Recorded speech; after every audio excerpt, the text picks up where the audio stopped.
Hey Slingers, welcome back to another week of the Wordslinger podcast. Have you ever thought about music to accompany your books? We're talking about a musical soundtrack, a score for your books. We're going to be talking to Nick Thacker, so stick around.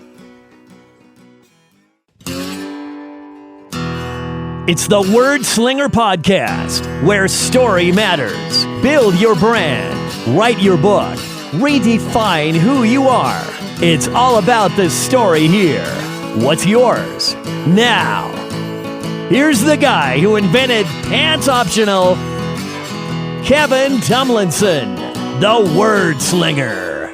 Wordslinger.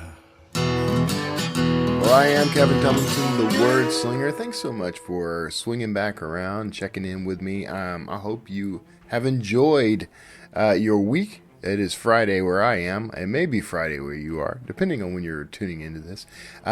So I am chatting with author Nick Thacker, and today we're going to talk a little bit about his writing, of course. That's always part of the Wordslinger podcast.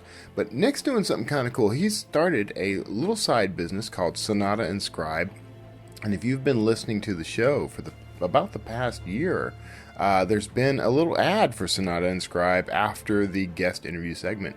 If you were wondering what that was, if that wasn't quite clicking for you, the idea here is Nick is a composer on top of being everything else. The guy is just a Renaissance man, and he is composing actual scores, like film score type music for authors. He's been doing this for me, for a whole bunch of other authors, and some pretty cool results. So I wanted to introduce you to this idea, Nick Thacker, Sonata and Scribe, and stick around after the interview. I've got some stuff I'm going to update you on as far as goings on in the Wordslinger world, some new approaches and things I'm taking with a couple of things, the usual stuff. So stick around for all the tips and tricks and that sort of thing after this interview with Nick Thacker. Hey everybody, thanks for tuning in. Now I've got a good friend of mine. He's been on the show before. In fact, he was on the inaugural video version of the show, even though he forgot that it was a video podcast. I'm talking to my good friend Nick Thacker, who, among other things, he's a prolific author, doing very well in that. But he's also started a new service that's aimed at helping authors bring their books to life with a soundtrack, a musical soundtrack, and that is Sonata and Scribe. And we're going to talk to him about that today. Welcome to the show again, Nick. Thank you. It's always so awkward to introduce you because we generally spend like the first 30 minutes before the show talking, and we know each other so well that it's a little awkward introducing you sometimes. Well, it's usually awkward to be introduced. So that was a good one, though. You did great. Thanks, man. All right, so let's. We've talked about your work before, and I do not remember which episode that was, and I should have taken note of it and didn't, just like I never do. You've been on the show a couple of times actually, but this is the first time we've had a chance. Now, anyone who was paying close attention to my recent, by now it would have been dozens of episodes, I hope, but people paying attention may have noticed an advertisement embedded in the show for Sonata and Scribe. So this is the big reveal that you're the mastermind behind that. Tell me a little about the service. Yeah, it's well, just like you introduced, it's soundtracks for books, and most people think that's audiobooks. So they immediately think, oh, cool, you're doing the orchestral sound bed behind the narrator, and not necessarily. It's just music inspired by someone's book or series, and that could be used for an audiobook, that could be used for an upsell, a CD, an album that they can sell with the book. But the point is, it's the author owns that as another product line for their business. So yeah. I've got a couple authors who are doing that with Sonata and Scribe now, and they're putting them on Spotify, iTunes, Napster, all the different streaming services, as well as creating CDs that they can sell to their fans and everything as well. Yeah. And I definitely need to do this. You've told me about this and I keep forgetting. I need to talk to you about putting the tracks you did for me on Spotify. Yes. Because that is another way. If you include some related artwork, that sort of thing, a little description, that's just one more way of marketing your book. Right. And you were the first person I even approached about this concept back, a couple of years ago. And it was kind of born out of this idea. I have a degree in composition and music. In college, I got a lot of this technology, a lot of the sound sample libraries, all this stuff that I just didn't really ever use after school.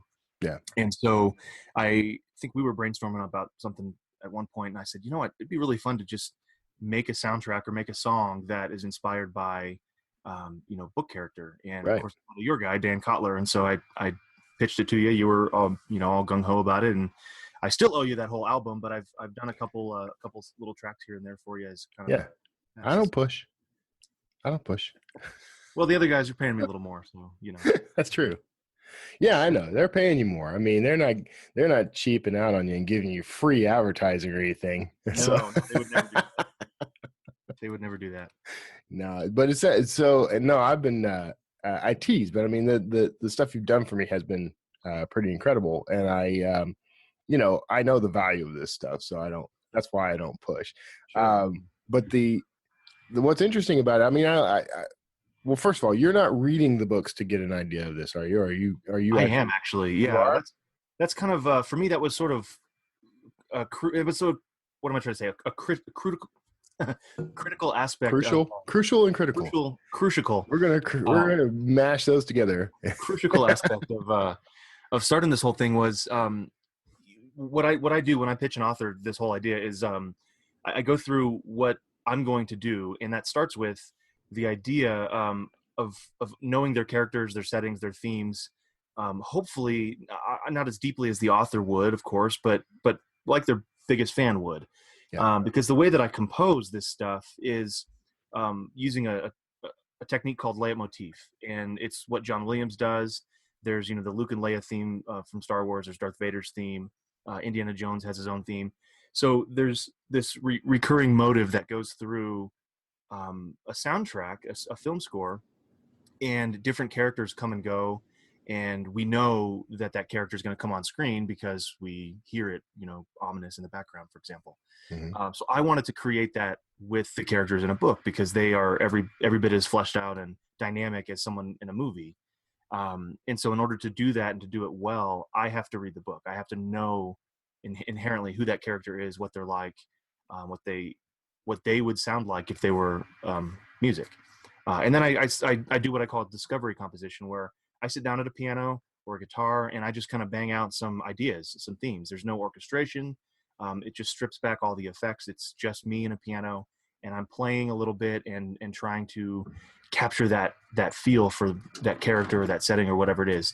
And then I'll send that to the author, and we go back and forth with it. And if they love it, we go with it. If they don't love it, we fix it. So it's a very back and forth kind of co-process for us. How long is it taking you to do each composition? Well, if I were just to do one composition for an author, that's going to take longer than if I were to do a whole album. Or I guess I should say each track on that album is going to take less time because that first track that we build is going to be a template. So it's going to have the orchestra, if you will, that is that we're going to use. So if there's a specific piano sound we like, or a harp or a violin, that's going to be the same violin throughout the whole album to give it continuity. So building that first track takes the longest, and it's anywhere from probably 40 to 60 hours of just hard time working with that. Yeah. From discovery, composition, consultations, back and forth. I'm not including the time it takes to read the book. But once we get that template built, that orchestra, then it's a lot easier to go to the next song because we don't have to rebuild that entire template, which does take quite a bit of time loading it up and getting the instruments organized in the right spots in the orchestra, panned out, all that kind of stuff. Now, are you keying certain tracks to like certain scenes in the books? I am. Yeah. One of the authors I'm working with is Michael Cooper. He writes hard science fiction, and he's got this fantastic series called The Out System. And so he gave me his first book and told me, hey, I want some themes for these specific characters in here. And as I was reading the book, I was taking notes and marking down great ideas for fight scenes. And so there's, one track that I've got called Maglev to Hell. and it's a scene from the book where the maglev is coming onto this, that goes around the ship, is coming to this ballroom where they're having a party, and then there's this giant fight scene that breaks out. And so there, there's Marines that appear in the book, and they're apparently a major character later on in the series as well. So he wanted that to be one of the main themes, and they're called the 242s. So when they come on scene, I sort of imagine underscoring that scene in a movie, and then that music is what ends up on the track. Yeah, I mean, I was gonna. There are obviously going to be parallels between this and scoring for film, and some differences, of course. But are there ambitions there? Like, is your ambition to eventually score for film and TV? I would love to. I way back in high school, I decided I was going to go to school for music because I wanted to be a film score composer, not knowing anything about the industry, and I still don't. I just think it'd be a lot of fun. So I don't know that I'm going to be making a career shift and head, in the trajectory leading me toward, Hollywood and film music and all that. But I would certainly hope that I get better and better. And as my skills develop and, repertoire builds, that someone out there may say, you know what, we can't afford John Williams, but this guy, Nick Thacker over here, could probably handle an indie film. I don't know, man. As demand rises for this stuff, you may get up to John Williams money, and then they can't afford you either. Well, that's right. John Williams has like 50 years on me, so perhaps when he's long gone, I'll be an 80-year-old composer. I think this is good though, as a sort of audition for the for scoring film. I mean, I say audition, that really kind of downplays it. I mean, you are doing the exact same work, so it's kind of a nice portfolio on a lower budget for in a sense. You're not having to go out and find films that have multi-million-dollar budgets. You can do this with authors who absolutely. You're right. Yeah, it's sort of an in-between step. If I were to just compose music and release it, as a lot of composers do, as any singer-songwriter would do, that may or may not ever be discovered. But this is a middle step between that and an actual film, where I've got content and source material that hopefully works well with the book. So as that director out there reads that book and hears the soundtrack, they'll think, oh, well, he's actually really good at doing that. Hopefully. Yeah. We'll and as a discovery tool, it's not just a discovery tool for the author. It's a discovery tool for you as well. Like your name is on those tracks, as a composer. That's pretty impressive, man. Thank you. Yeah, I know we've talked about this a lot, between us. But it is, I don't know if I've ever conveyed to you just how impressive I think the whole thing is. And it's a skill set I don't have. One of those. It's like the one skill set. It's like between the two of us. It's like which is why I had to do it, because between the two of us, it was the only thing that you couldn't do. So that's all right, man. I've started taking like the master classes and stuff. I'm gonna catch up. I'm gonna be a composer. I can already play chopsticks, and I'm there. There you go. And that's pretty much all my stuff is. That has emotion. I mean, it's it moves me. It's all in the rhythm, Right. So many people want to rush into chopsticks. No. It's like seducing a woman. You got to come at chopsticks slow with intention. I sense this podcast episode taking a turn in a direction I may want to go there, but I may not. I don't know. I may be earning my E for explicit on iTunes. So you've got. So does it take any special software, hardware? What do you got that? Or are we giving away trade secrets if we talk? Not at all. No, it does. So the basic workstation is called a digital audio workstation. A lot of people have these bundled on their computer, like Logic Pro. Actually, I don't know that comes with Mac anymore, but I use the Logic Pro 10. I've been in that world for a long time. Yeah. When I was interning in a recording studio, we used Pro Tools on a Mac, and so I'm familiar with that as well. But they're all kind of the same thing. They do the same sort of stuff: Cubase, Fruity Loops, Ableton Live. The whole point, though, is that's your digital mixing console. If you picture like a mixing board with the faders and everything, that's what it is. It's a software version of that. Yeah. And then the other component is MIDI. Music interface, musical instrument digital interface. So that we all know MIDI. We know what it sounds like because we all were a product of the 80s, and we heard that music. So we know kind of that synthy sort of sound Right. is typically what's associated with MIDI music. But these days, MIDI is really just an avenue to get, something on a digital keyboard that, interfaces with your digital audio workstation through USB, for example, gets that music into the computer. And once it's in the computer, there are what are called sound sample libraries, orchestral libraries, guitar libraries, whatever. They cost a lot of money, but like I said, we got a lot of those at school, and I've kind of just been purchasing them ever since.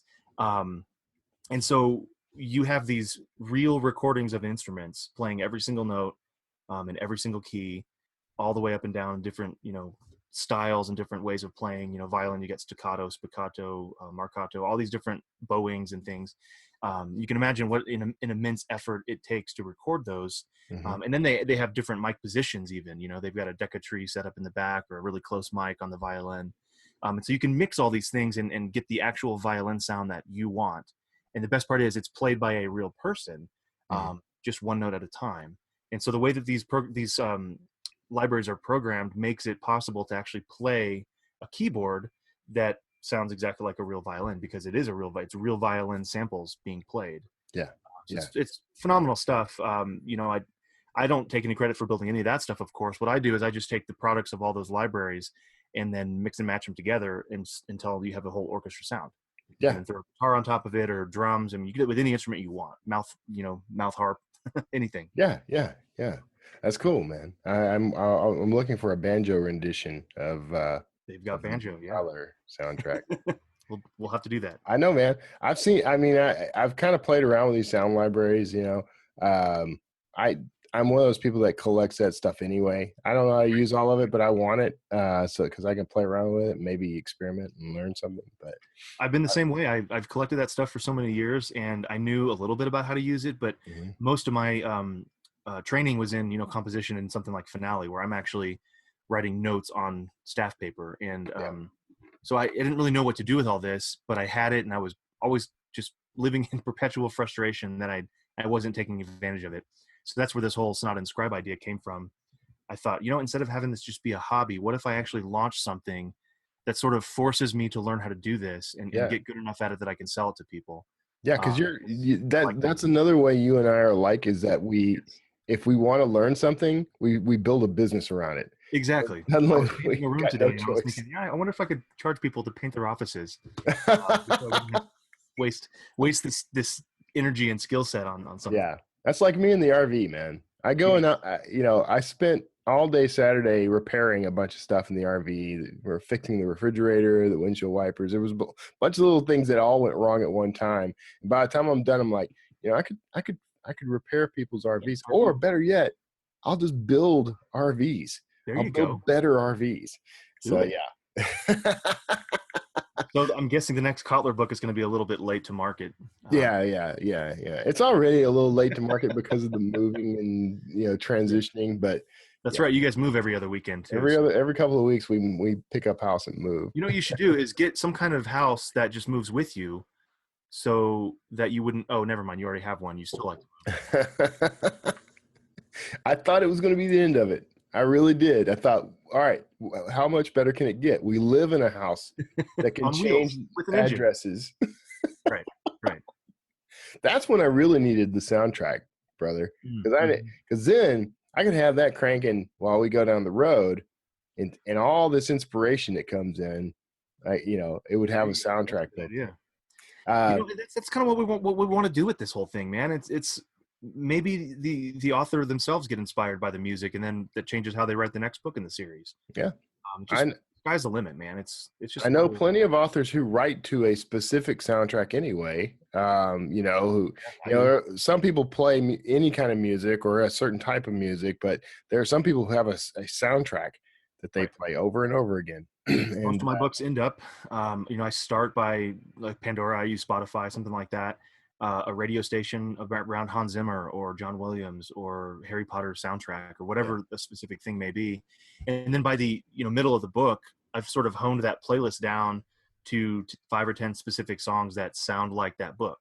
But they're all 5 different songs from 5 different composers, and they don't match. And so that's kind of what I wanted to do, is take that next step and say, what if that sound was consistent throughout an entire album, that same guitar sound, that same vocal, that same bass drum, or whatever it is, and it's the same themes but different keys, and things are morphing and changing. Anyway, So keeping the themes, that's one aspect of this. Well, the thing about, like, say, a Harry Potter soundtrack or the Star Wars soundtrack, or a lot of the popular films, some of them have what I would consider iconic soundtracks. Like, you can hear a couple of notes and that's Harry Potter, that's Star Wars, that's Indiana Jones.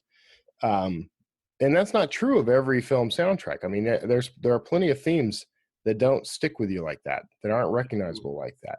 What do you think the secret is for that? Are you attempting to build that with each soundtrack? I'm attempting to do the first thing, the former, where I want to have iconic, easily recognizable chunks of music, and those are called melodies, right? And that's what kind of the leitmotif thing is. It implies melody. It's some harmonic and rhythmic structure as well, but it's a piece of music that's immediately recognizable. Da da da da da da da da. Yeah.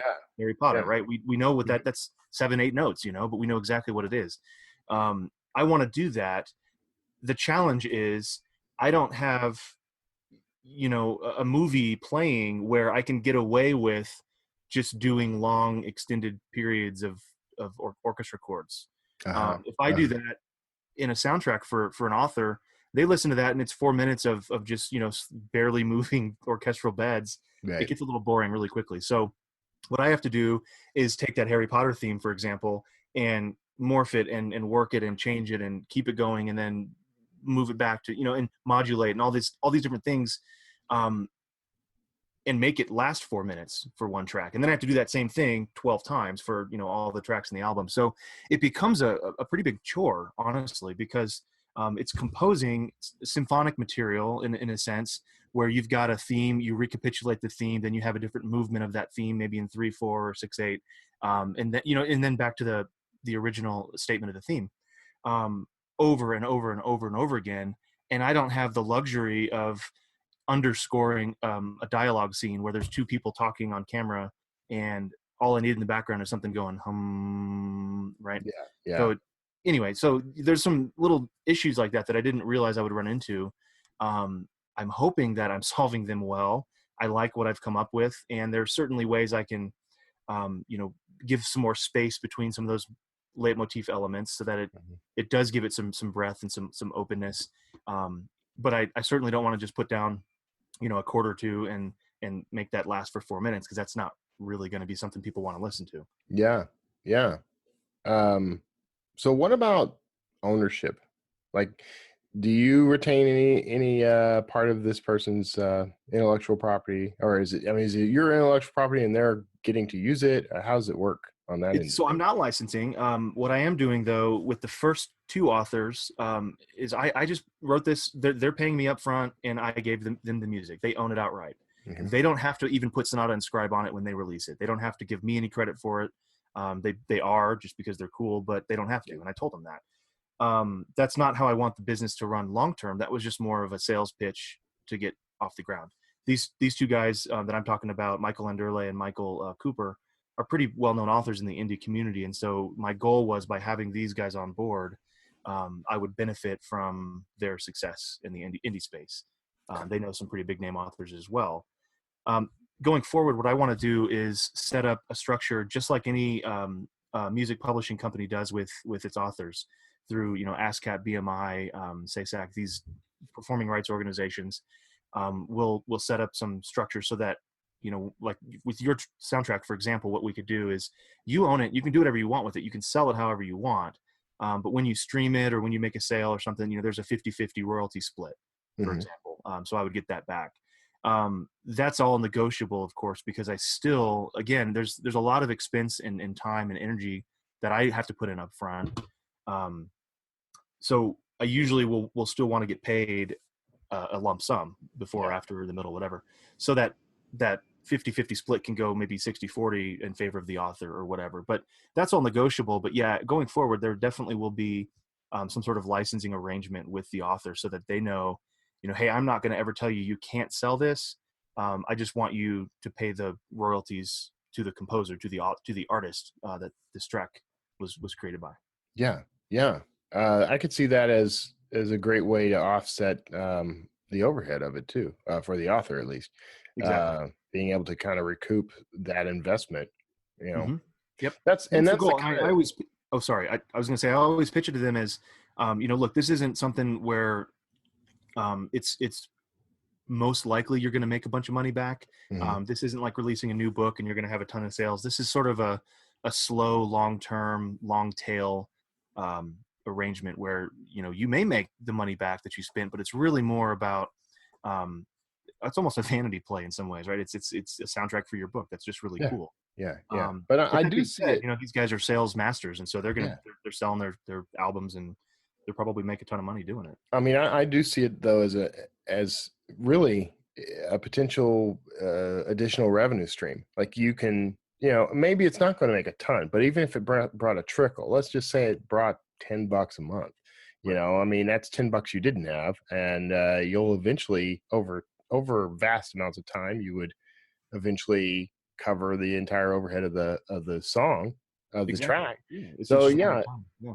yeah, I think that's great, man. I mean, so my favorite kind of investments are the ones that if I'm going to invest in a service of some kind, I like those that give me an immediate return or give me at least a bigger potential return. Absolutely. Yeah. And you can't measure that as easily with things. I mean, if you buy a good cover for your book, you're gonna recoup your investment, but it's not as measurable. Right. You know what I'm saying? Right. It's a little bit of an indirect return.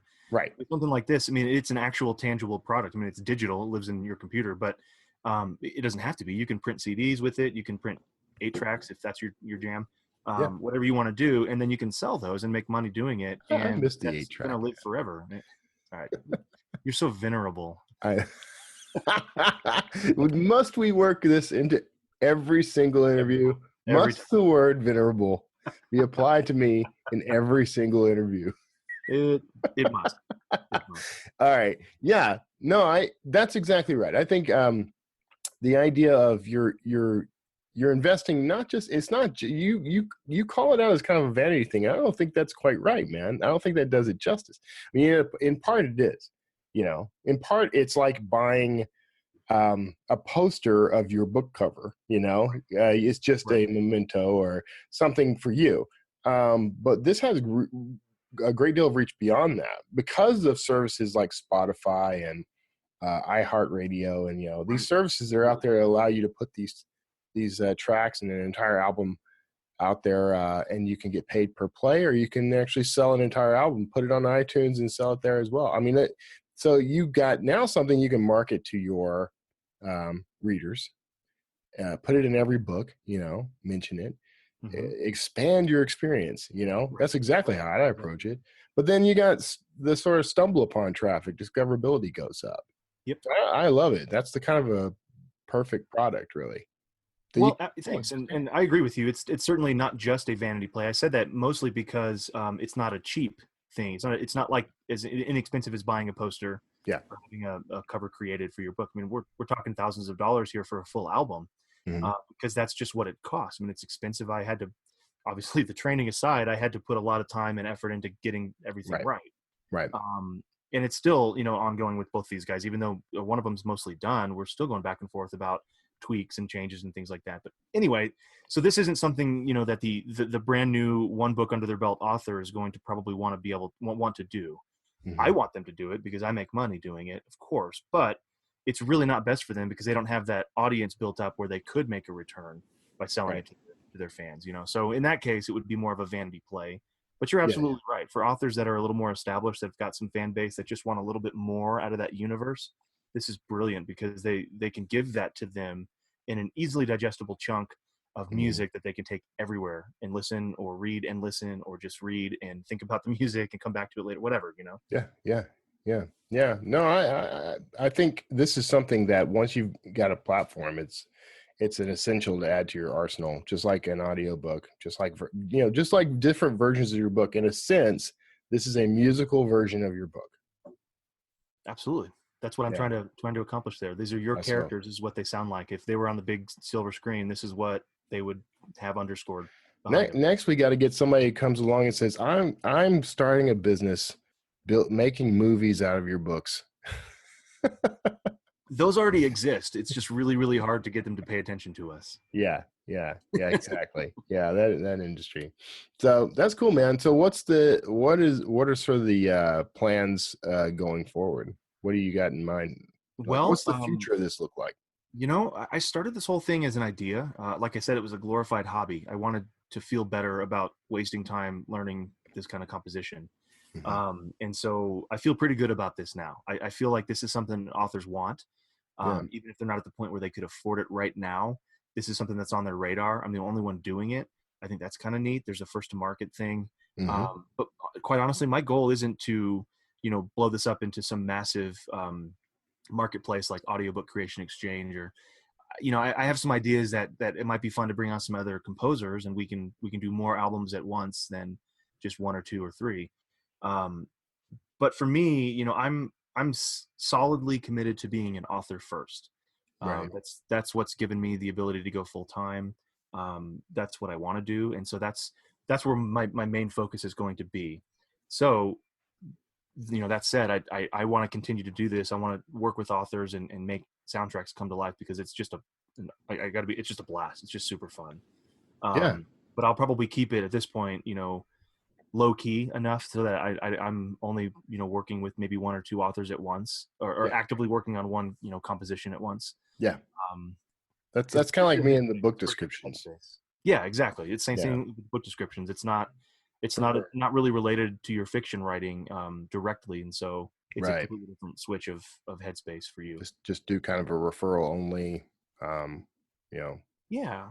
keep it Yeah, limited to. I don't know that I'll be taking out a bunch of Facebook ads at this point, mostly because I have no idea how to target authors on Facebook. But when I do, that might be where I would start. But Bull.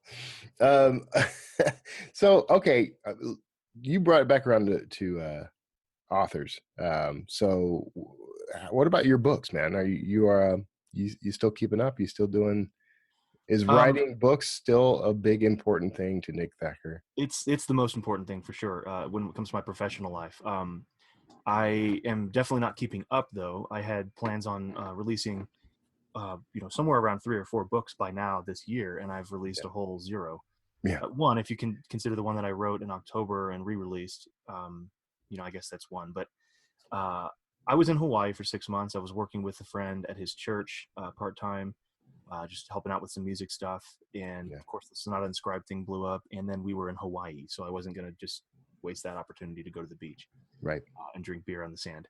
So I slowed down a little bit, but I was able to use kind of that mentality of just not forcing myself to write so fast and release poorer versions of books than I could, to build the business side so that I'm able to maintain my income based on ad spend every month. So even though I haven't released a book, and that normally would be a huge problem for my business, in 6 months, it's been great. My income's been very steady. It's been what I wanted it to be, and I'm still have plans to release a couple books by the end of the year, and hopefully those are going to be better books than anything I've released in the last year.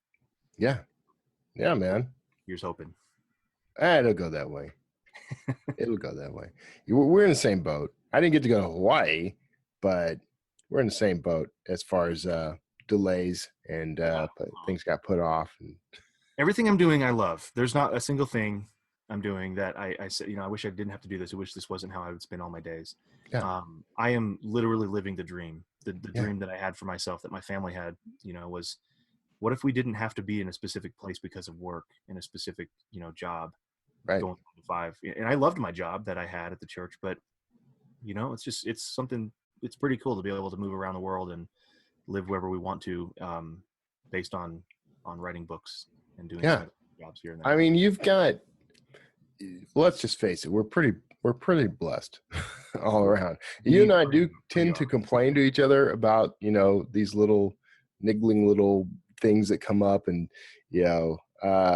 we sometimes have to be each other's catch, on that. But the truth is, I mean, let's just rewind. I mean, you spent 6 months in Hawaii. You started a whole new business that immediately took off and had willing and paying customers. Your book sales have maintained despite not having released a book in 6 months. I mean, come on. How much better can it really get? You can be anywhere and do anything. We've got a pretty good life, man. But Andy Weir got to make a movie out of his book. Yeah, Andy Weir. I've talked to Andy Weir. He's no big thing. Ernest Cline got to make a movie out of his book. Yeah, and where are they now? That's what Michael Crichton's dead, and they're still making movies out of his book.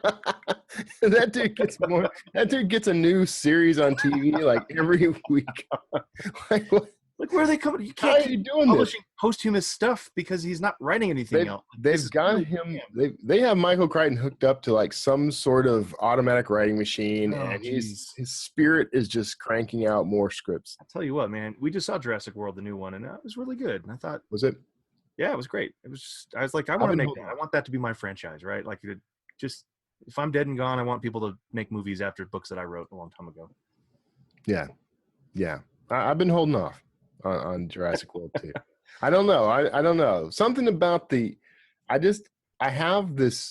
over empathize when it comes to any animal, digital or otherwise, being abused or hurt or whatever. And there was a scene with the blue raptor in the preview that just broke my heart. Like I can't do it. You may be better off waiting. Then there are definitely some scenes that are kind of heartbreaking. You're like, why am I empathizing with this fake creature, this thing that doesn't even exist? Like that's power. That's the power of storytelling, man. It was good though. I mean, for that reason, like it was real. It was very good. Yeah, and that's what that's part of what makes that happen is the soundtrack of the film, the score of the film. I was just gonna say. I mean, there's movies that I'll watch and I'll look at my wife and say that wasn't very good, but everything about it was great.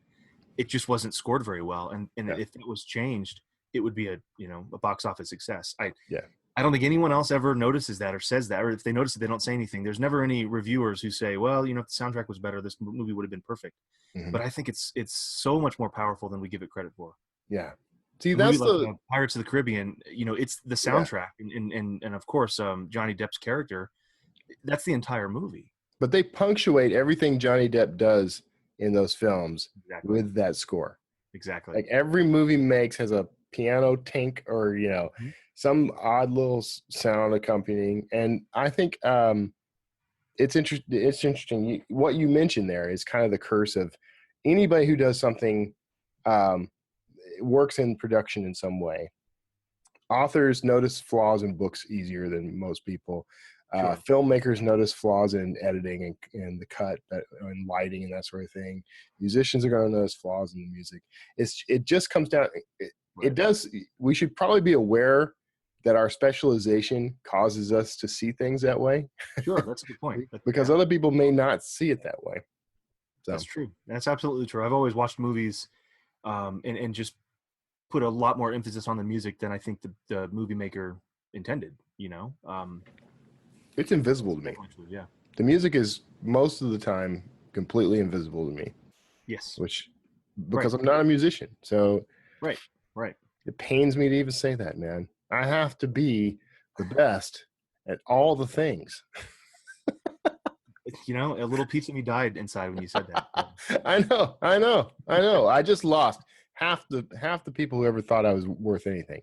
That's just right. Stepped right off. They're like, nope, he's a fraud. It just confirms all my inner angst.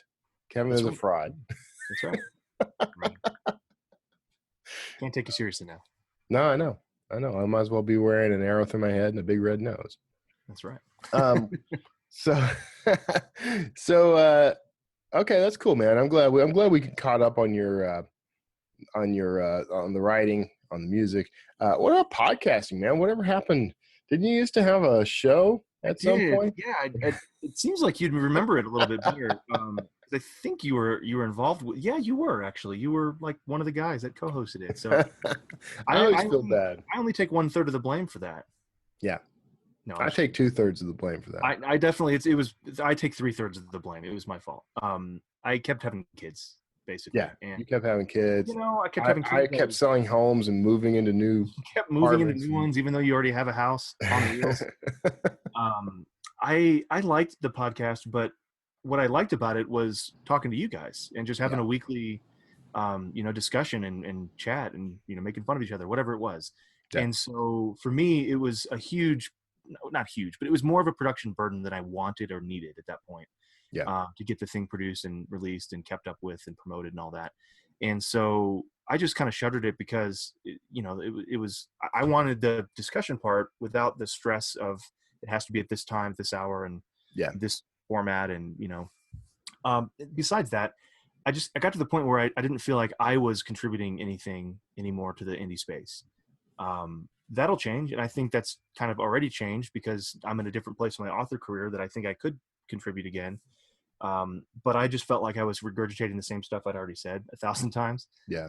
Or I don't know how many, 62, 63 episodes. I feel like I'd said it all. And so, if I hadn't said it, somebody else did in a better way on another podcast, because there's 1,000 indie podcasts like that. So that was kind of part of it for me, was just, you know what, you guys are better at this podcasting stuff than I am. You go do your podcast and don't let me hold you back. Yeah. I really feel like the only thing that's kept, one of the biggest things that's kept this show going was the interview format, because it's not me constantly trying to come up with something new to tell the audience. I talk to people who are smarter than me, who are more successful than me, who I haven't met any of those people, but you've met plenty of those people. I haven't met any of those people, but I will say, man, you are a phenomenal interviewer. I always feel like I can show up unprepared. I try not to. Today I'm unprepared. I was painting a room and forgot this whole thing was video, but I feel like I can show up unprepared because you're such a good interviewer. You're going to navigate that discussion in a way that's just going to flow and make sense and be, great. So, well, I appreciate that, man. I know that's why you had me on, so I could just blow smoke. Yeah, but I mean, I'm venerable, so I need younger people. Yeah, you need that to step up and remind me to wear pants. I appreciate that, man. I miss our I kind of miss our podcast in a way, but I think I miss it for the same reasons that I don't feel like the space is missing our voice. I think it's just we are missing our voices. We want to hang out and talk, so we can still do that. We'll have to do a reunion show sometime, get the band back together. That'd be fun. Yeah, that'd be fun. We'll see. Maybe I can score the background music. We still got the same exact challenges we had when the whole thing started to kind of unravel anyway. Everyone's got their own schedule, got their own thing going. Right. Nobody's really free to do this at a regular time. So, well, no, in a way that's a good thing, though, because none of us planned on being less busy. Yeah. As we got, older. Yeah. Although I think Justin now is his schedule is a lot like my schedule. Like we're both pretty. I think you are too. Really, I think we're all three at a point where we could probably do this in a lot more fluid motion than we did. You think so? Yeah. First time, but that's not me. That's not me making a bid for us to revive it. Honestly, sounds like in your show you're pitching a whole different show. So yeah. Careful there, which is what I tend to do, man. Yeah. It's what I tend to do. I love the joke, the running gag, really. And Kara's tired of hearing this. Every week, for 4 days out of 5, I complain that maybe I should rethink the Wordslinger podcast. Maybe I should just close it down, just end the show. Then I do the episode on Friday. And I walk out and say, man, I'm so glad I did that. I'm so glad I have the show as a platform, as a way to connect with people, or someone to send me an email or someone to leave me a voicemail or something along those lines. And, now I remember why I do it. So, well, that's good. The show is so much work. It's like, it is so much work. Yeah. Adding the video component to it, I'm sure doesn't help. We got it all figured out though. I just did I've told you this, but no one else has heard this yet. But I don't know when this one will air. But if you're listening out there, the first reformatted show went up last week. I made changes that are supposed to get this whole thing down to about an hour. It's supposed to take me about an hour to produce both versions of the show. Took me 3 solid days because of the things I did that made it easier. Well, yeah, but you mean you're self-employed, so your days are like 15 minutes long. So That's true. Yeah. 45 minutes. It took a human 45 minutes. Is what anyway, so we're at time, man. So first up, where can people find Sonata and Scribe online? Well, the website is the best place. It's really the only place at this point. We do have a Facebook page, but the website's probably the best place for if you're an author interested in pricing and what it entails. Go there, sonataanscribe.com, plain and simple. And if you happen to find us over on the Facebook page, give it a like and listen to some of the tracks that we've done. I do have tracks. I guess we forgot to get into that, but I've got tracks. That we got a little bit of time. You want to play? Let's play. We don't have to if you want to. No, let's do it. We got a couple of minutes. Let's play a little bit. Let's not play a whole track because no. Yeah, I won't do the whole track. But I'll tell you what. I'll do this. This is Michael Cooper's main character. Her name is Tanis. She's like a space marine, super awesome, badass lady. So her theme was really tricky for me because I wanted it to be something that was in some way like elegant and heroic, but at the same time just badass and sound really cool. So I used instrumentation that I think would make it sound really badass, and namely a electric guitar wailing really high up the fretboard. But for the melody, since the whole series is set in space, as far as I can tell, and planets and all that stuff that aren't Earth, I thought, how funny would it be if the melody is actually the old song Blue Skies? Blue skies smiling at me, nothing but blue skies do I see, right? Yeah. So that's sort of the melody that I used for Tanis and tweaked it a little bit so I don't get sued. But that comes out a little bit. And this song, this is track 6 on his album, and it's just called Tanis. This is her main theme. This is sort of the whole culmination of now we know who this character is. So I'll share the screen here and play a little bit of this. Yeah, cue it up. And we'll see what everybody thinks. Yeah. All right. Got that? You see it? I see it. All right, let's give it a play here.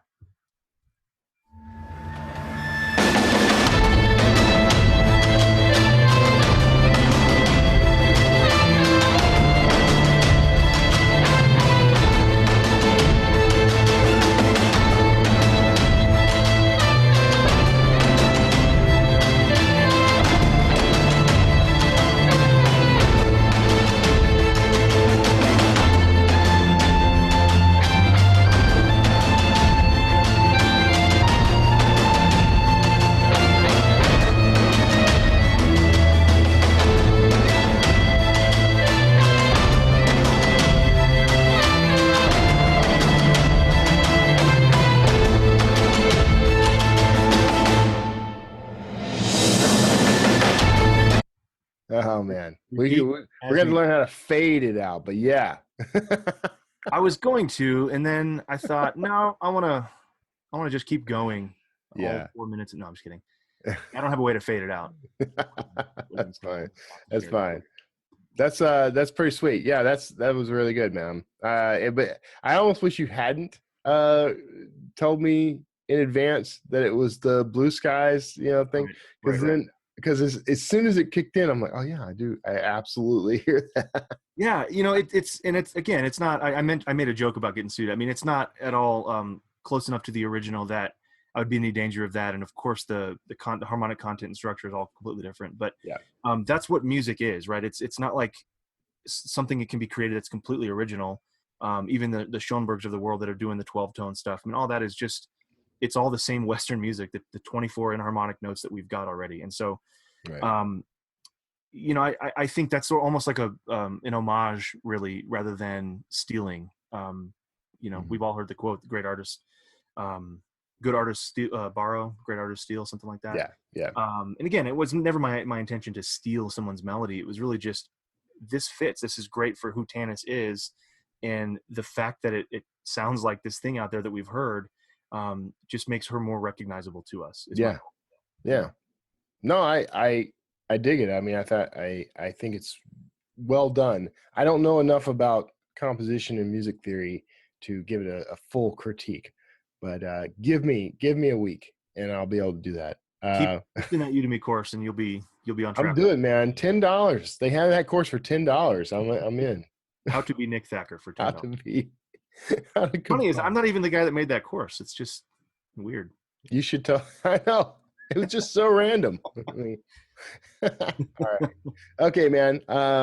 Well, I'm gonna have links to sonatadescribe.com and nickthacker.com and a whole bunch of other related stuff in the show notes. I'll have to go find half that stuff because Nick didn't bother filling out the intake form. I did not.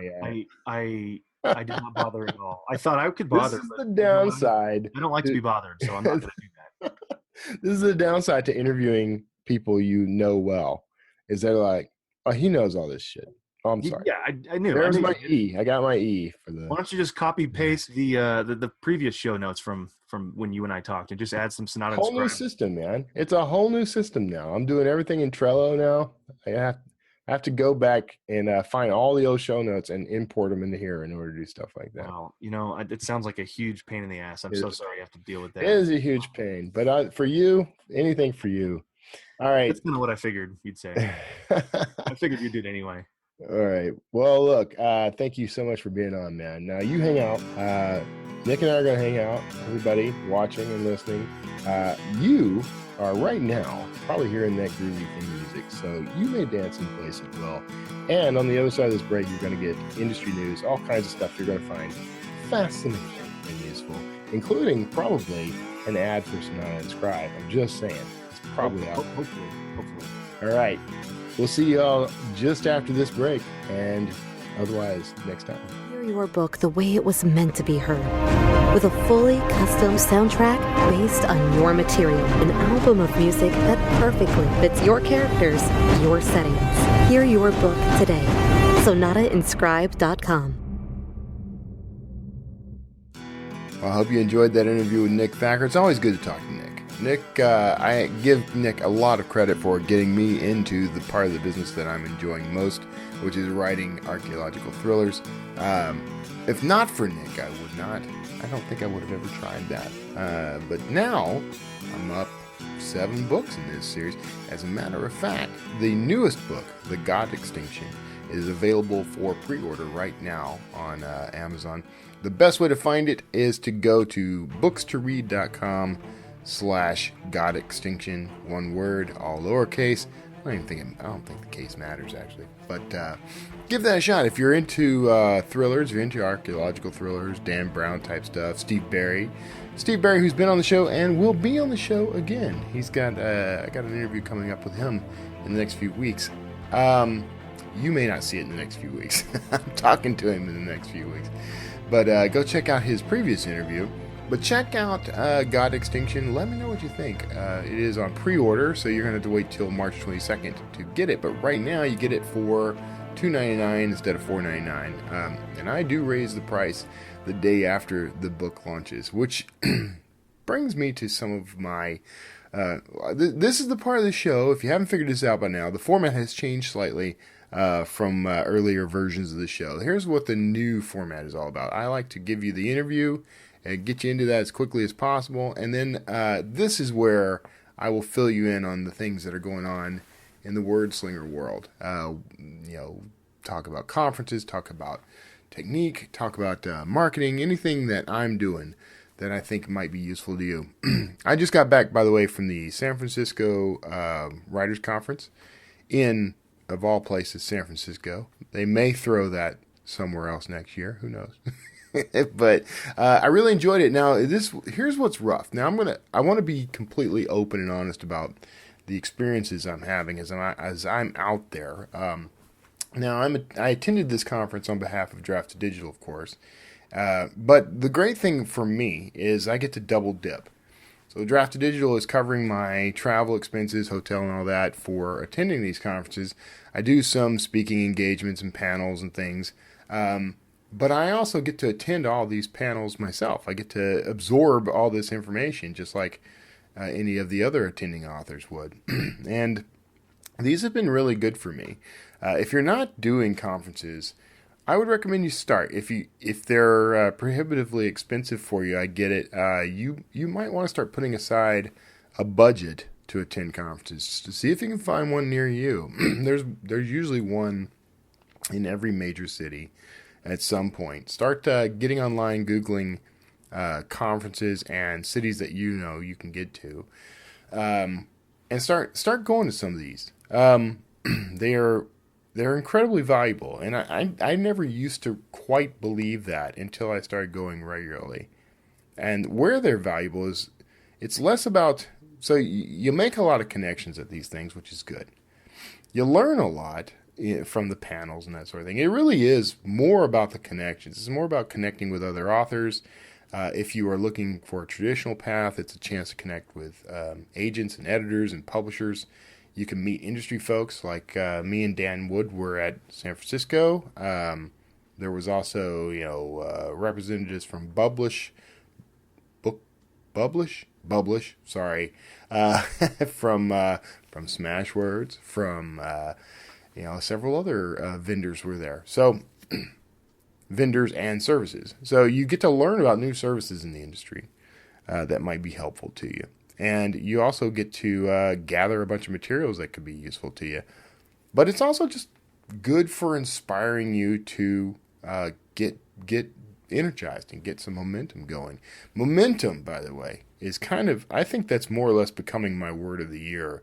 I don't typically do the word of the year thing, but I think my theme this year may have to be momentum. It's come up a lot. A lot of things are happening that require momentum, that are changing my perspective on momentum. I was asked in an interview recently if I believed in writer's block. And I said a few things that I do absolutely agree. I do absolutely believe when it comes to writer's block. I don't believe in writer's block per se. I mean, I know what people mean when they say that, so I'm not being obtuse. I believe writer's block. I didn't say this quite this way in the interview. I wish I had. I believe writer's block is a momentum problem. You can get past writer's block by forcing yourself to take the first steps. Sometimes you're locked up on ideas. Sometimes you are uninspired. Inspiration is something you have to go out and grab by the bits and drag home with you. You can't wait for inspiration to come to you. You got to go find inspiration. You find it by sitting down and deciding you're gonna do the work. Even if you're writing gibberish and garbage to start, your best path forward is to start writing, because once the momentum is started, it's easier to keep things going. It's easier to improve. So that's my advice on writer's block. Momentum also comes into play with going out and seeking sources for inspiration and energy. I have my dead zones. I have my little low energy zones that I enter every now and then, and it's really a bummer. And I do understand, like, the idea of writer's block. I do understand it. I've developed strategies for writing through it. I don't think my writing itself has suffered, but my dedication to the cause, we'll say, sometimes has suffered. For over 2018, I started the year by publishing a Dan Kotler book. I immediately started the next Dan Kotler book, but then sort of lost my initiative on it, and I wrote 3 other books in that time. One of which was released as a nonfiction book. The 2 fiction novels are sitting, and they'll be edited and they'll be turned into something later. I want to expand on those. Now, I was still productive. I was still doing the work. But I was feeling disillusioned about, not really about my characters or my universe, but just sort of questioning, like, is this what I want to do? Is it what I want to be known for? Do I have the energy to keep going on this? And what turned me around was, after about a year of having started that new Kotler book and not finishing it, very unusual for me, especially now. But in that time I attended several conferences. But the one that really helped bring some things home for me was attending the 20 Books Vegas conference, put on by Michael Anderle and Craig Martell and that bunch, the 20 Books bunch. And there I got to... That conference was much more geared towards me and my community, my indie author community, probably your indie author community. I meet a ton of authors. I meet authors of all stripes at these conferences. Some of them are mega bestsellers. Some of them are just, they're doing they're making their livelihood from the work. this conference was one of the few I've attended that actually had a well-established presence of authors that, are in the community that I identify with. They're my tribe. I hate using that term these days. It's been so overused, but they are. They're my tribe. They're my family. They're my community. They recognized me, where I didn't have to introduce myself all the time. People knew who I was. They knew I was with Draft to Digital, but surprisingly, more people recognized me from Wordslinger podcast. So, and hello to you, to all of you, and I love and appreciate all your support. I love all of you. So, what was great about that conference? It's hard to put a finger on any one thing. It wasn't the environment. Vegas is Vegas. I'm okay with Vegas. I'm not in love with Vegas. The hotel, I developed like a 60-pack a day habit just from breathing the air in the hotel, because it was just cigarette smoke all the time. But what was great was to meet up with all these other authors and to hear the speakers. And in particular, I loved listening to Dean Wesley Smith and Christine Catherine Rush. They are the type of authors that I grew up wanting to be, more or less. I wanted to be like an Orson Scott Card or someone like that. Back when I still wanted to write sci-fi, I still appreciate sci-fi. I appreciate, in particular, Card's early work in sci-fi. I never quite identified with the authors who were best known, the Nebula and Hugo Award folks. And they never quite clicked with me. I don't know why. They never did. And when I went to the Nebula Awards, it was the same feeling. I never quite clicked with that group. They were never my tribe. They never felt quite like my tribe. They might be yours. And I'm not criticizing. I'm just saying that I never got into a comfort zone with that type of author. I liked Orson Scott Card, but I didn't quite click with him either. I'd love to meet the guy. He is kind of on my bucket list because he was the inspiration for all this. He's the guy, when I read Ender's Game, I realized that it was written by a human being, and I realized that, I was a human being, and therefore I could write books as well. And that really put me on a path. But Dean Wesley Smith and I we share some philosophical points of view. I know not everyone likes him, when they don't always like his advice. And sometimes you just got to find the advice that works for you and you run with it. But talking to him, meeting him, I interviewed him and Christine, and I talked to both of them at the conference, and I talked to a few other folks that I admired and liked and found inspirational. And while at that conference, it just sort of hit me that the thrillers I was writing really were my work. They really are something I love and enjoy. And that brought me back to them with renewed vigor, we'll say. I finished Antarctic Forgery at that conference. Finished it, got the first draft done. Sort of created my current new, that was the roots of my new editing process. Started there, which has been refined since then. Immediately started the next book while I was there, Stepping Maze.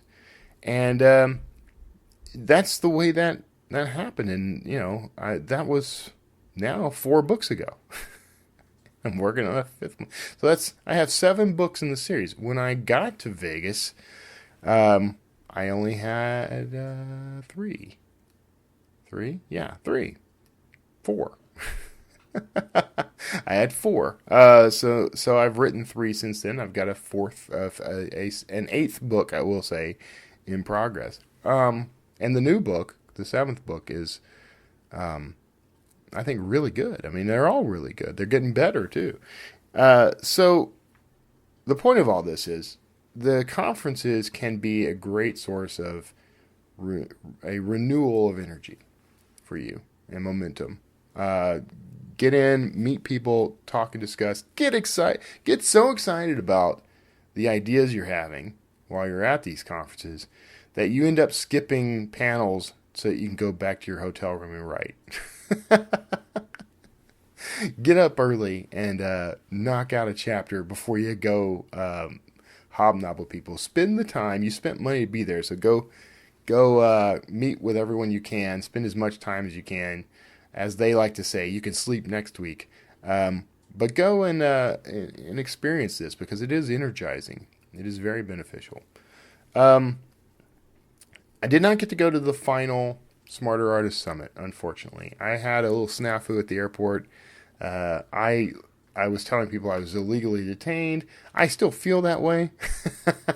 The whole plane was illegally detained, in my opinion, because we weren't allowed off while they went through They screwed up, and their passenger manifest was wrong, and they made us sit on the tarmac for 2.5 hours while they figured it out, and we were not allowed to leave, to get up, to take a restroom break, to have anything to drink.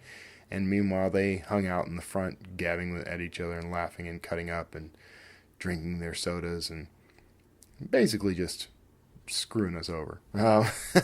So this is America. There are rules about this sort of thing. This sort of thing has happened before, so I happen to know that they cannot do this legally. But what am I going to do? I'm not going to make a fuss, probably. Who knows? Or maybe I will. Who knows?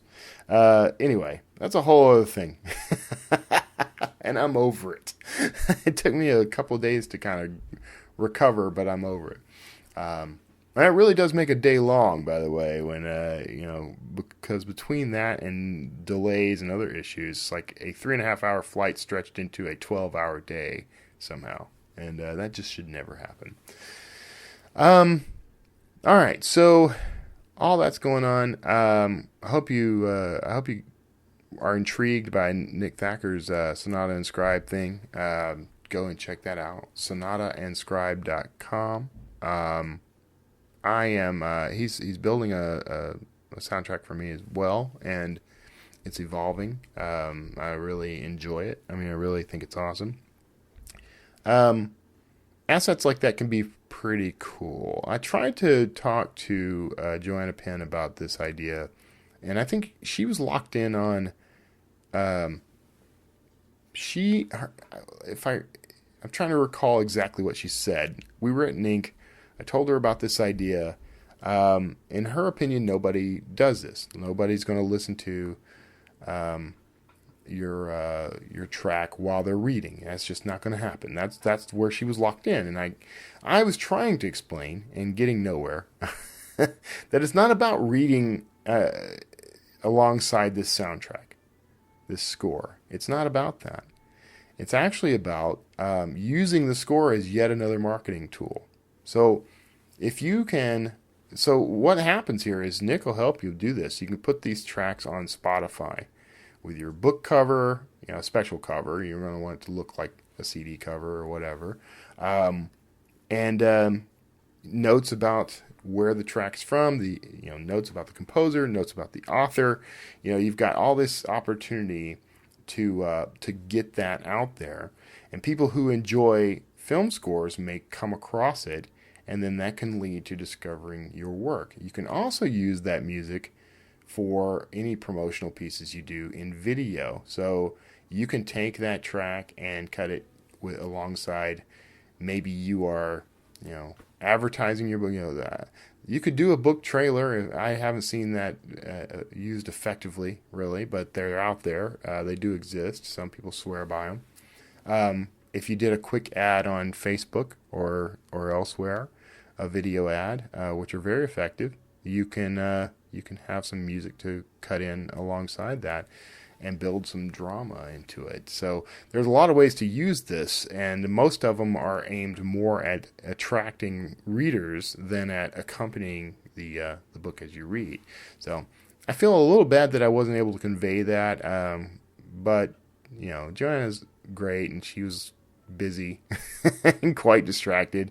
And this was, we were having this discussion over dinner at the little end banquet. I think she was pretty much spent by then. So I'm going to keep working on her. But I think this is a great idea.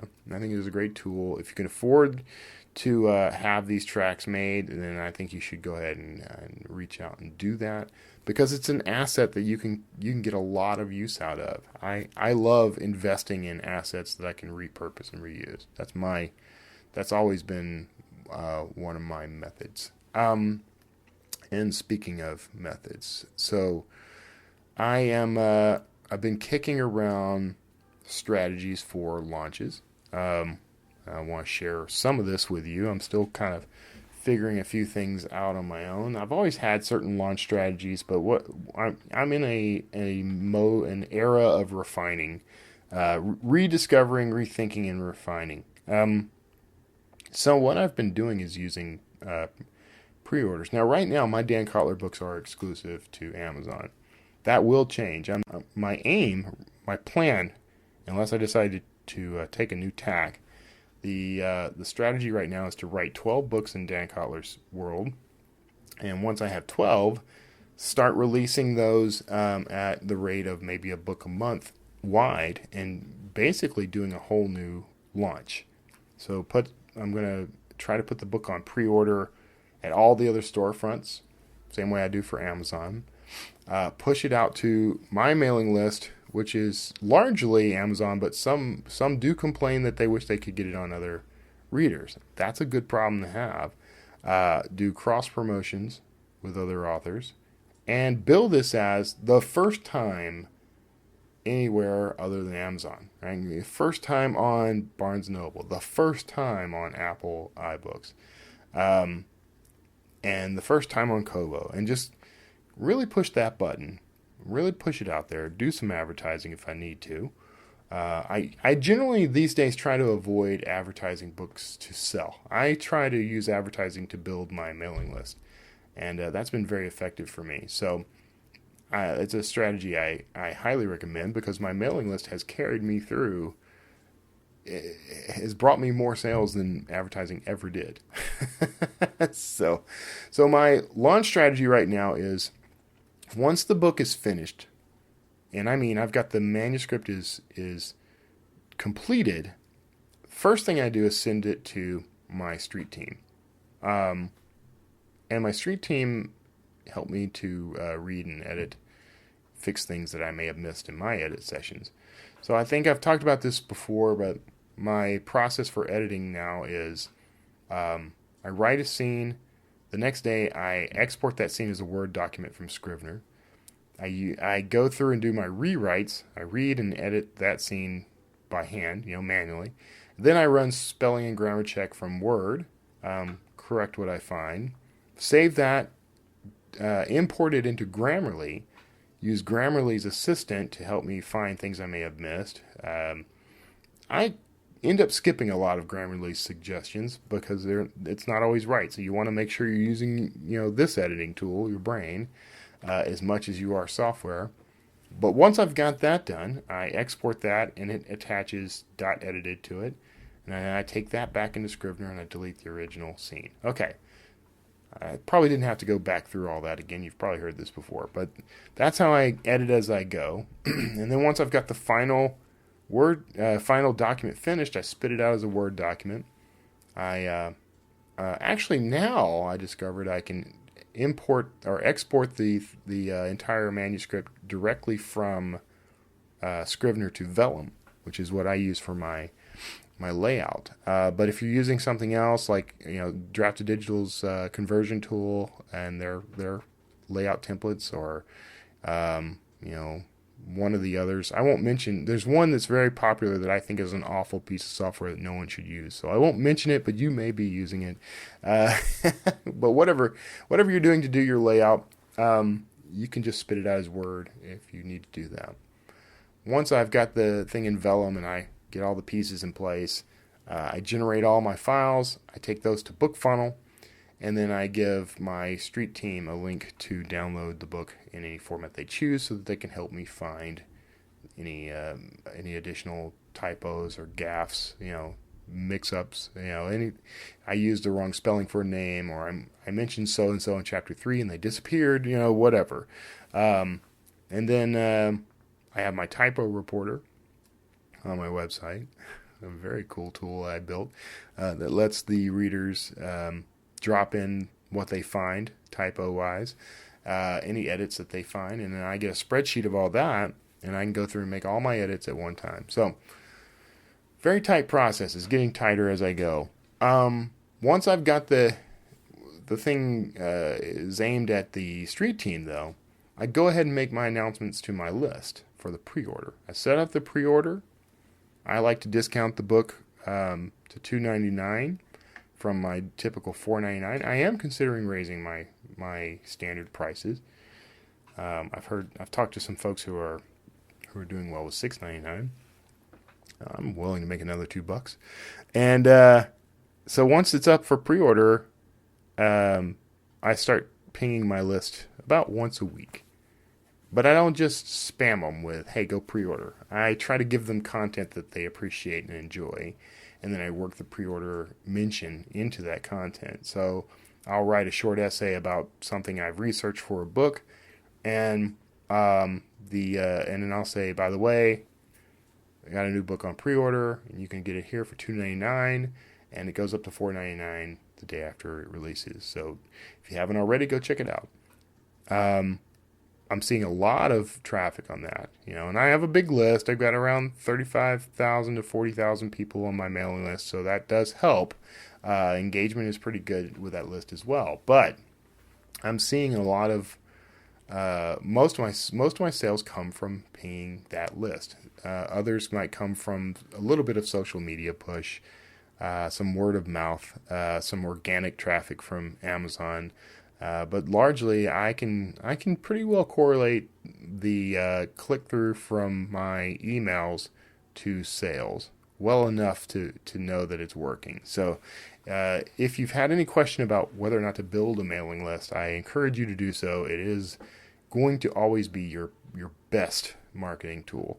And you can building a mailing list does take time and a lot of effort, but you can start by just creating a free MailChimp account and then emailing people you are connected to ask them to sign up for your mailing list. Don't just add them. Don't just start spamming them. But say, look, I write books. You may not own this, or maybe you do, and I would really like it if you would get on the mailing list and share this with as many people as you can to get them on the list. Offer them something for free. Give them a free short story. If you go to kevintumlinson.com right now, there's a free short story called The Janai Sigil, which is tied to my Dan Kotler universe, and you get that free when you sign up to the list. You can't get that story anywhere else or any other way unless someone steals it from me. So that is a top of funnel offer that helps people get on your list. So there's a lot about that. If you are interested, if you have questions, go ahead and ping me on the show notes page for this episode, or hit me up and go to wordslingerpodcast.com, hit contact, and email me any questions. And if you want, I can do an entire episode on this kind of thing, on mailing lists. Maybe get a guest on who can help talk about that. I'd be happy to focus on that. I know that was a big question I had when I started out. It's like everyone was telling me to get a mailing list. No one was telling me how to actually make it happen. So I try to give you at least some breadcrumbs for that, and then I will happily expand on that if you ask me. So do that. Once the book has been announced to my people, I do that periodic ping. And I ask, every time I ask, please share this. Would you please share this with people you know who love to read this kind of book, or friends and family? Email it to them, send them in social media, and that way I've got them out evangelizing for that book. The thing that I was discussing yesterday with some other authors was essentially it was this idea of how to use BookBub promotions effectively. Now, I kind of skipped out on BookBub for a while. I have a thing. Maybe it's pride. But actually, I kind of dislike the idea of having to beg someone to take my money. I want to be able to go in and pay you to promote my book if that's the transaction we're after. I don't want you to come back to me and say, just not a good fit for us right now. See, that feels like a gatekeeper. That's why I indie publish in the first place. They don't want a gatekeeper. If I wanted that kind of thing, I'd start pinging agents and publishers. I'd start sending query letters. So I don't like the idea of asking someone for permission to promote my work. And I realize that's a business model of theirs. It works well for them, and it is probably one of the better ways to handle that sort of thing.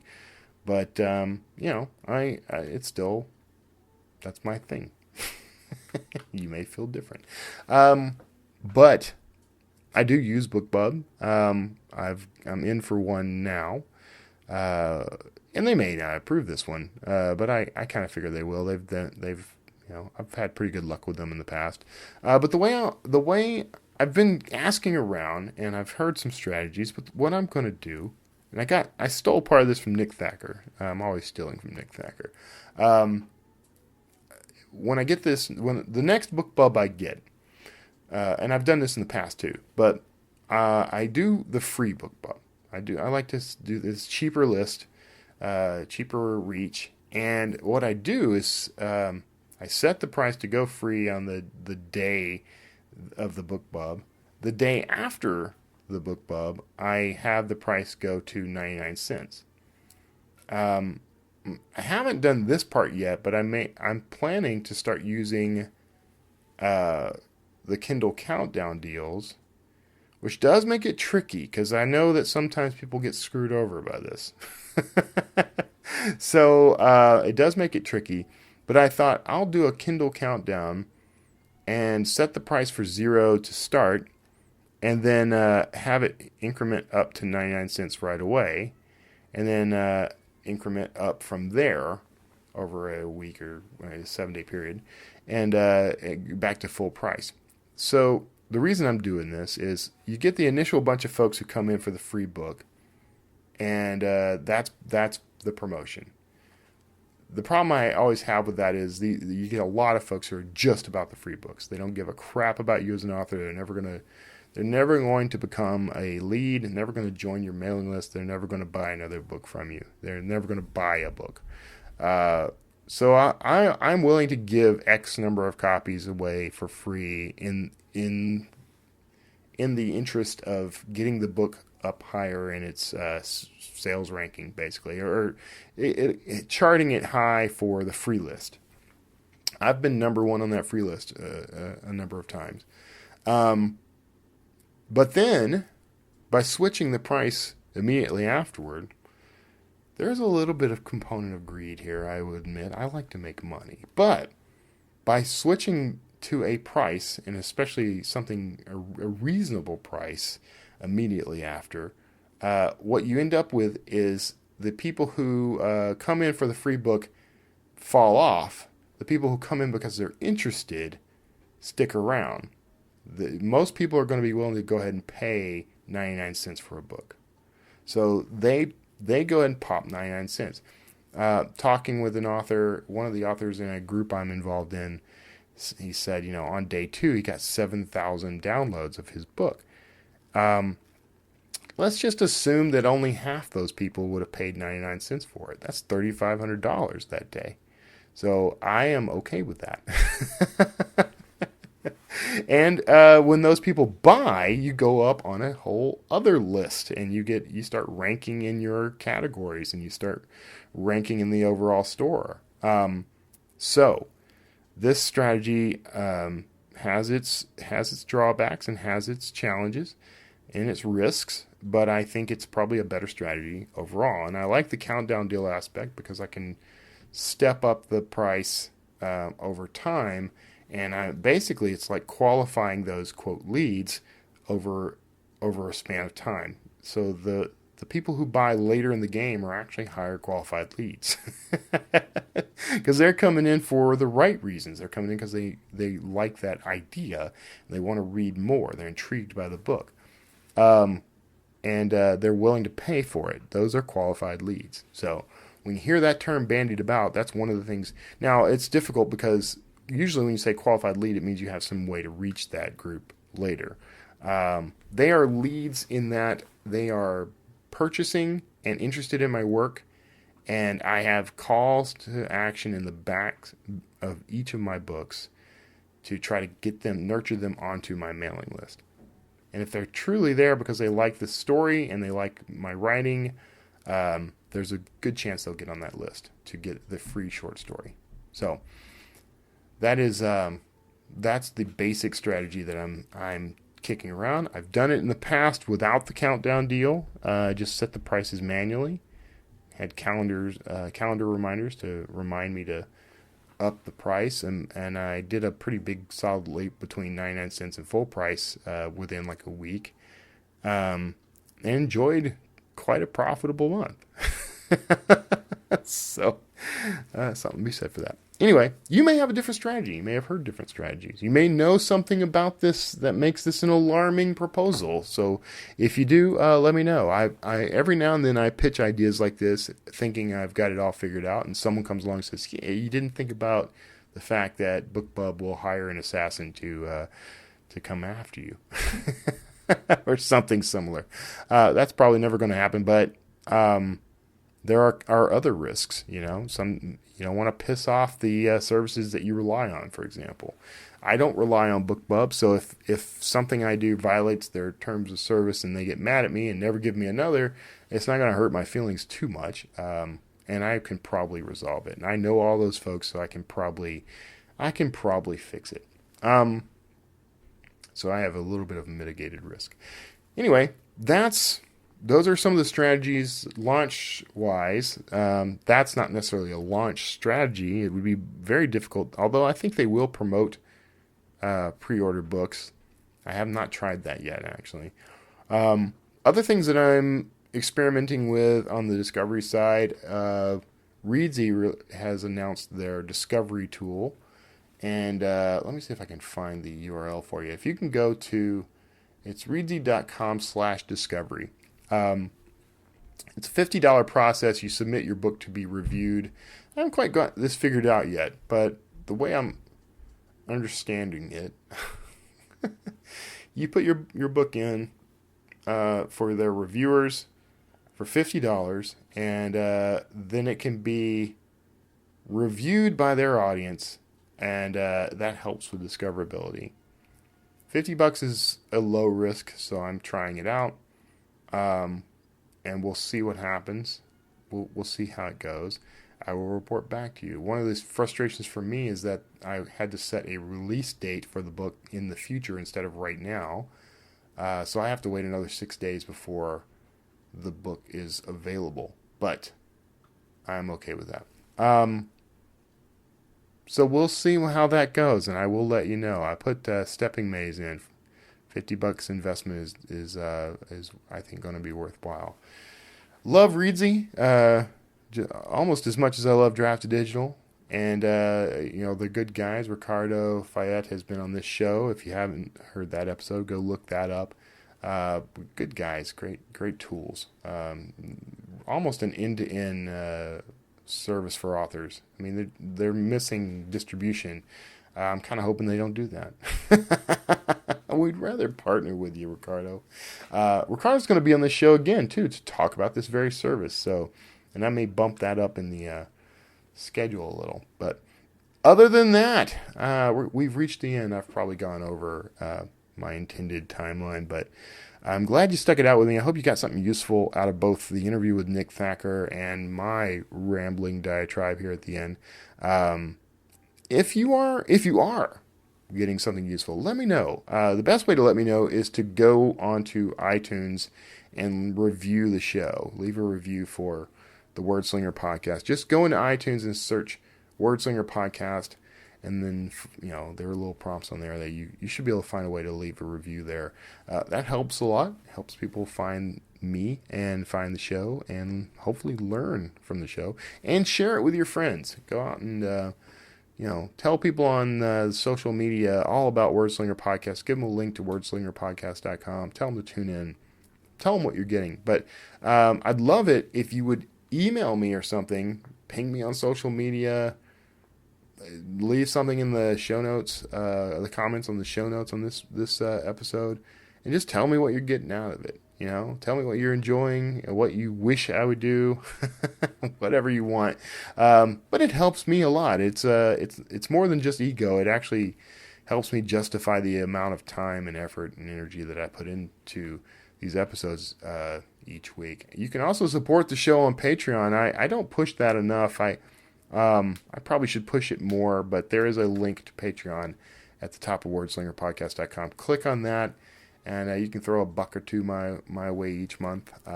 Every little bit helps. I use that money to pay for hosting services, to buy equipment, to buy myself a cup of coffee before the show, whatever. So that's it. I'm going to wrap it up here, and I hope you have a wonderful weekend ahead. Take care of yourselves out there. We still got a bunch of cold happening in the U.S. I don't know where you are in the world, but I'm sure it's chilly there too.